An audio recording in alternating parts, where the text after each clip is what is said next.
se mitä on, että on kurkisan kuoressa siemeniä, esimerkiksi maissin siemeniä. Ja niitä heiluttelemalla tuossa kehon ympärillä, niin siinä tulee tavallaan ääniterapia samalla semmoinen äänihoito, joka tuo myös tämän kesken ja tähän kehotuntemukseen. Ensimmäisiä valmisteluja siinä, että rentoutetaan ja vastaanotetaan se hoito. Näitä ei välttämättä tarvitse tehdä täällä Suomessa, jos ne ei tunnu omakseen, mutta niin sen tilan voi valmistaa sille niin naiselle sopivaksi, mikä voisi rentouttaa. Oli se sitten kynttilöin tai mukavalla musiikilla tai suitsukkeella. Pääasia on, että se on naiselle luonteva ja rentotila. Sitten tässä mikä on, että tekijällä on ihan hyvä olla tukivyö, koska se tukee sitä selkää ja lantioa, siitä saa vähän voimaa ja sitten se ei niin myös hävinä paljon. Polvia koulutetaan ja selkä pidetään suorassa. Nyt tässä ensimmäisessä liikkeessä niin revos on tuolla lantion alla. Se saattaa olla koko niin tämä teppu taiteesta tavallaan tuonne alaselkään asti. Kehoa nostetaan pikkasen ilmaan ja tuollaisella nykivellä liikkeellä tasapainotetaan sitä. Sitten pyydetään, että hän hengittää sisään ja ulos. Ja kun hän hengittää sisään, niin nämä revosoliinan päät ristitään. Ja kun hän hengittää ulos, niin niitä vedetään. Ja tämä tehdään molempiin suuntiin. Eli tuo on se hetki, kun se lantio tavallaan suljetaan perinteisesti. Mikä tässä on tärkeää on, että tämä makaava henkilö on ihan rento eikä liikuta kehoaan, niin kuin, jotta auttaisi esimerkiksi tämän revosoliinan liikuttamisessa, vaan se voidaan tehdä ihan, että nainen tai hoidettavaa nostetaan puolelta toiselle ja sitä revosoliinaa liikutetaan siellä kehon alla.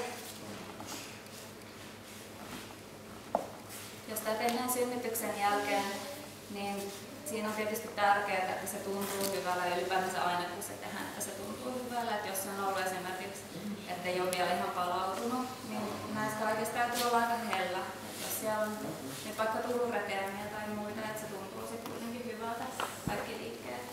Eli siinä on ihan hyvä kommunikoida toistensa kanssa. Sitten se revoso laitetaan keskivartalolle. Eli navasta sitten maks tonne rintojen alle.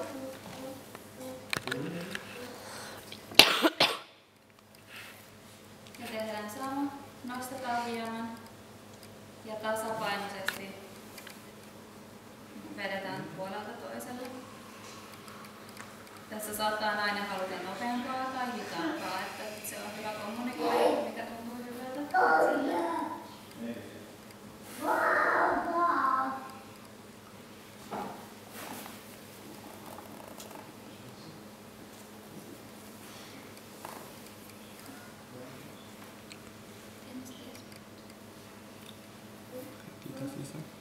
Sitten hengitetään sisään ja kun tulee ulos hengitys, niin kiristys.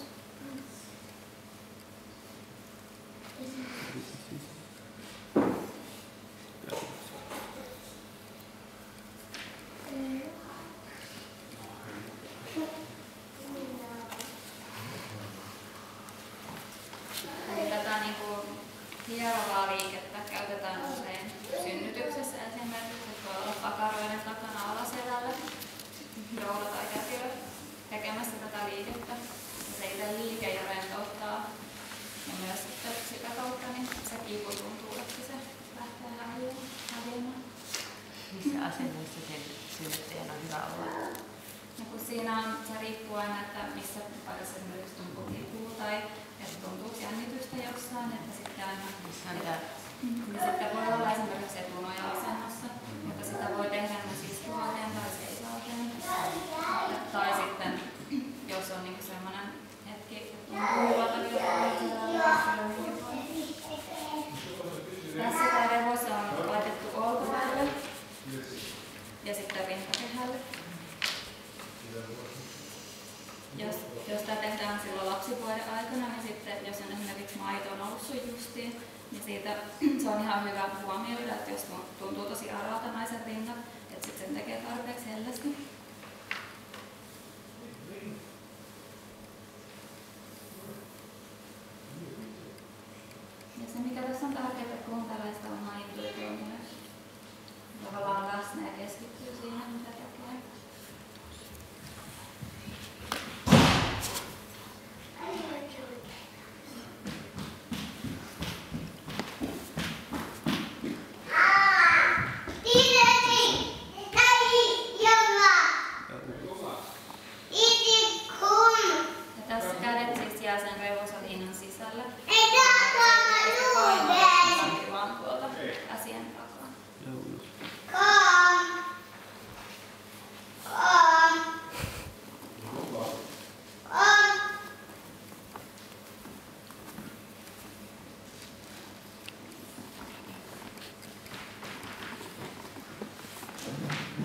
pappua ja selitetty sen.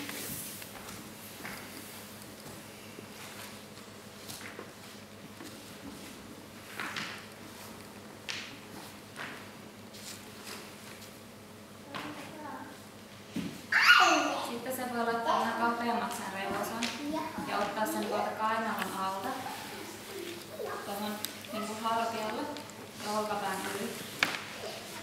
Jolla saadaan se olkapää siitä. Täällä voi tuntua myös vähän hyvältä, jos on aloittanut imettämisen ja tavallaan lapsi siinä käsivarrella, että saa tänne liikettä.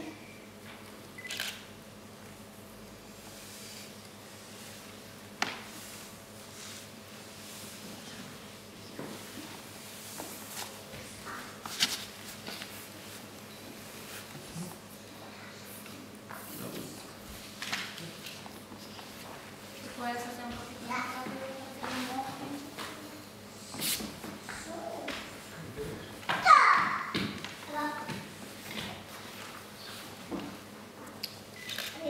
Sitten otetaan hauis. Mun nyt käydään pikkasen nopeammin tää läpi. Saattaa kerkeätä myös harjoitella. Eli siinä tulee hauis, sitten tulee kyynärpää. Ja sen jälkeen tulee ranne.